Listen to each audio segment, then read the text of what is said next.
خواتي خواتاتي اهلا وسهلا مرحبا بكم يا جماعه الخير مساء الخير عليكم والسلام عليكم مازال في اللون. J'espère que vous allez bien, j'espère que vous vous portez bien. Je vais vous raconter une histoire, je vais vous révéler une histoire, c'est pas une histoire que j'invente, nous n'inventons rien sur Algérie Pact, nous faisons que de l'investigation et de l'enquête et nous essayons de comprendre les dessous de l'actualité algérienne. Et je peux vous assurer que des fois c'est extraordinaire. C'est vraiment, on tombe sur des histoires, je l'ai dit 1000 fois. Yanes, il y a les dirigeants algériens, lancez-vous dans la production cinématographique. Dirou un concurrent à Netflix, c'est le mot Algériflix. Je vous assure qu'on pourra faire beaucoup mieux que Netflix ou la Amazon Prime, dirou Algérie Prime. Qui ont des histoires avec des rebondissements, des coups de théâtre, des intrigues, des palpitations, des manigances extraordinaires. L'histoire d'un lion commence le 3 mai dernier. Le 3 mai dernier 2024, le ministre de la Communication Mohamed Lagab, il a célébré donc la journée internationale de la liberté de la presse. Mohamed Lagab, en tant que ministre, il a fait quelques visites de terrain. Il est parti au siège de l'Organisation nationale des journalistes algériens, la maison de la presse, il a déposé une gerbe de fleurs à la stèle, devant la stèle commémorative et martyrs de la presse algérienne à la place de la liberté de la presse à Alger. Il a été complexe olympique du 5 juillet. Il a vu des activités de terrain. Parmi ces activités-là, il est parti à Bouchaoui, Mohamed Lagab, pour inaugurer ce qu'on appelle une station terrestre de diffusion par satellite dédiée à la domiciliation des chaînes privées algériennes. Elle a été, cette station gérée et dirigée par la fameuse Télédiffusion d'Algérie, dont nous avons récemment parlé chez Algérie Part. Nous avons fait une émission sur la TDA. C'était quand, c'était avant-hier. Si je me trompe pas, c'était avant-hier. Voilà. C'était avant-hier, c'était le 26 mai dernier. Voilà. C'était il y a de cela 3 jours.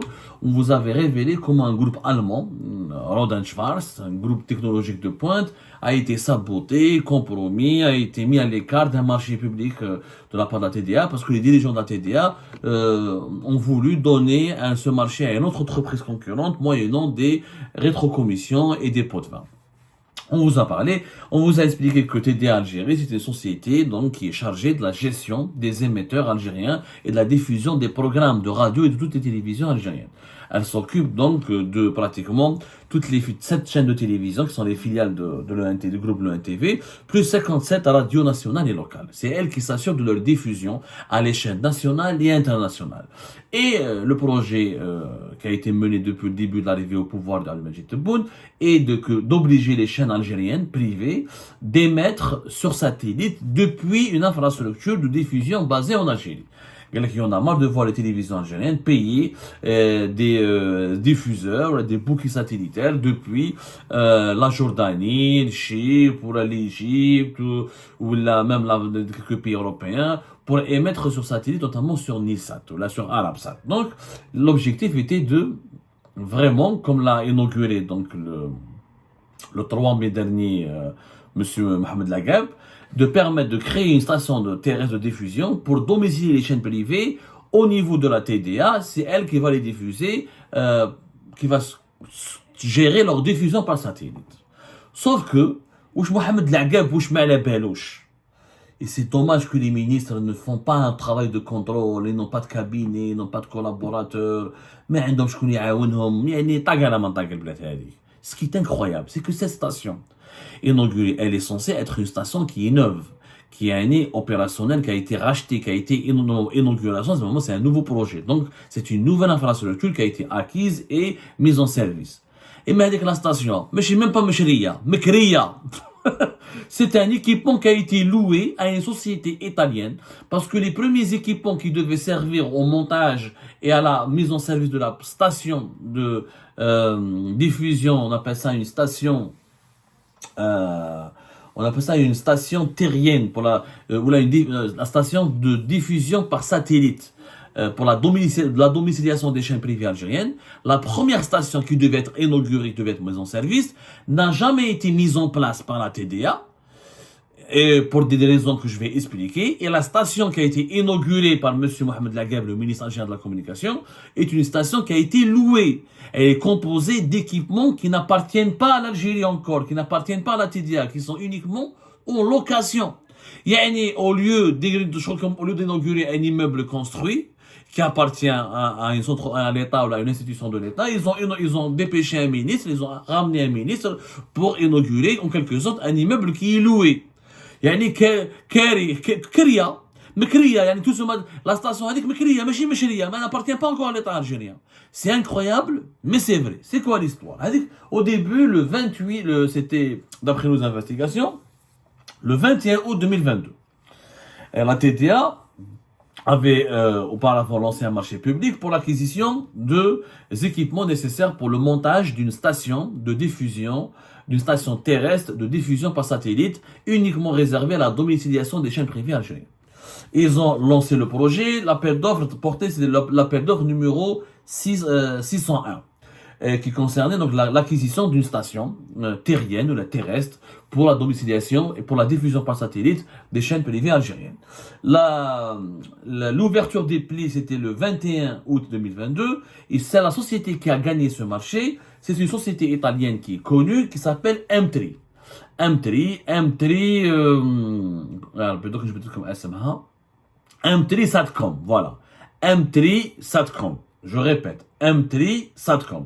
C'est une société qui est basée dans les environs de Milan, dans la région de Milan. Elle est très connue, M3 Satcom. Elle a quelques références internationales et elle est considérée comme l'un des leaders au monde dans les solutions de haut niveau, dans les solutions pour la diffusion de TV ainsi que pour la diffusion de tout ce qui est matériel et de diffusion de télévision et de radio. M3 Satcom. M3 Satcom, société italienne, remporte le marché pour l'équivalent de plus de 2,6 millions d'euros. Donc pour 2,6 millions d'euros, la TDA Algérie était censée acheter à M3 Satcom tous les équipements nécessaires. Ensuite, il fallait juste rassembler les équipements et créer cette fameuse station terrestre de diffusion par satellite des chaînes des chaînes de télévision algériennes. Comme ça, les télévisions algériennes privées ne vont pas payer en devises de façon illégale des émetteurs, des bouquets émetteurs, des bouquets satellitaires en Jordanie, en Égypte, comme je vous l'ai raconté. Le problème, c'est que une fois que la société italienne a voulu livrer les équipements de cette station de diffusion terrestre, MT3, donc M3 Satcom, a fait son travail le plus normalement du monde. Elle a livré les équipements. Une station terrestre, elle est composée de plusieurs équipements. Alors, les équipements, ils ont été bloqués au port d'Alger. Ils ont été bloqués par les services des douanes au port d'Alger pendant plus d'une année. Vous vous rendez compte? Pendant plus d'une année. Parce qu'il manquait quelques documents. Parmi les documents qui manquaient, il n'y avait pas une attestation de réception en usine. C'est un document qui doit être délivré aux douanes algériennes qui montre que lorsque une entreprise algérienne privée ou la publique achète du matériel, il faut que les représentants de cette entreprise algérienne partent dans le pays de leur fournisseur, du fournisseur de leur matériel, ils signent un document comme quoi ils ont reçu, ils ont inspecté, ils ont pris acte de la réception du matériel qu'ils ont payé, qu'ils ont importé. Donc il manquait cette attestation de réception en usine, et il manquait une autre attestation, c'est l'attestation de formation en usine. Parce que quand on achète un matériel pareil, de pointe, généralement les équipements technologiques, les fournisseurs, les fabricants vendent le matériel, mais eux aussi, ils s'engagent dans le contrat à assurer la formation pour leur fonctionnement. Et donc, tu as un matériel technologique, tu as une station de diffusion satellitaire, voilà, de diffusion, station terrestre, de diffusion par satellite des chaînes de télévision, il faut savoir la gérer, il faut savoir la faire fonctionner, il faut savoir l'utiliser, et pour ça, il faut de la formation. Donc, le fabricant italien était censé former les ingénieurs ou les cadres de la TDA. Et les deux attestations n'ont pas été présentées lorsque les équipements de la station ont été exportés vers l'Algérie. C'est-à-dire que les responsables de la TDA n'ont pas fait les démarches nécessaires pour aller en Italie, pour faire des séances de formation, ou la conclure, ou la récupérer l'attestation de formation, et pour s'assurer, ou accomplir les démarches nécessaires pour avoir l'attestation de réception des équipements de cette station sur le site de l'usine, sur le site de sa fabrication. Mais derrière, les démarches nécessaires pour avoir les deux documents qui ont été réclamés pour les douanes algériennes pour s'assurer de la légalité et de la conformité de cette opération d'importation d'un matériel sensible, d'un matériel technologique comme les équipements de cette station terrestre de diffusion par satellite. TDA a fait une grosse connerie. Du coup, le matériel est resté bloqué. M3 Satcom, c'est pas de notre faute. Vous auriez dû venir accomplir les démarches. Nous, on n'est pas responsable de la des modalités de contrôle de la législation algérienne ou de quoi que ce soit. Il fallait venir et assister. Nous, on est fabricants. Le fabricant fabrique. Ça, bien sûr, il s'engage, il assure la formation. Où la formation est deux volets. Une première formation sur le site de fabrication en Italie. Une deuxième formation, le fabricant italien dépêche des encadreurs pour préparer la mise en service de ces équipements. TDA n'a pas fait son travail. Qu'est-ce qui s'est passé ensuite? Donc, le 11 février 2023, comme ils étaient en retard, comme le matériel était encore bloqué, et qu'il était question et qu'il était urgent que le gouvernement voulait absolument accomplir ce projet et créer une station de diffusion par satellite pour domicilier les chaînes algériennes, pour que les chaînes privées algériennes ne diffusent plus depuis des bouquets satellitaires à l'étranger. Donc la TDA était dos au mur. Discrètement, le 11 février 2023, ils ont procédé à une location. Ils ont demandé aux Italiens, à la même société M3 Satcom, de leur louer toute une nouvelle station de diffusion par satellite. Donc ils ont loué des équipements pour créer la station AD. Donc les équipements qui ont été achetés pour 2,6 millions d'euros ont été bloqués au port d'Alger. Ça a causé problème pour les débloquer, etc. Pour gagner du temps, TDA, elle a loué de nouveaux équipements à la même société. Chauffe le bricolage ou chauffe l'extrême dangereux. On n'est pas dans l'illégalité, on est dans la folie. Tu fais un marché avec une société, tu lui achètes des équipements nouveaux, tu reçois les équipements nouveaux, mais tu t'assures pas de la tu ne respectes pas la réglementation, tu n'accomplis pas les démarches nécessaires pour être conforme aux exigences de la réglementation des importations de ce genre de matériel. Alors, pour gagner du temps, tu vas louer. Les dirigeants de la TDA ont loué toute une nouvelle station.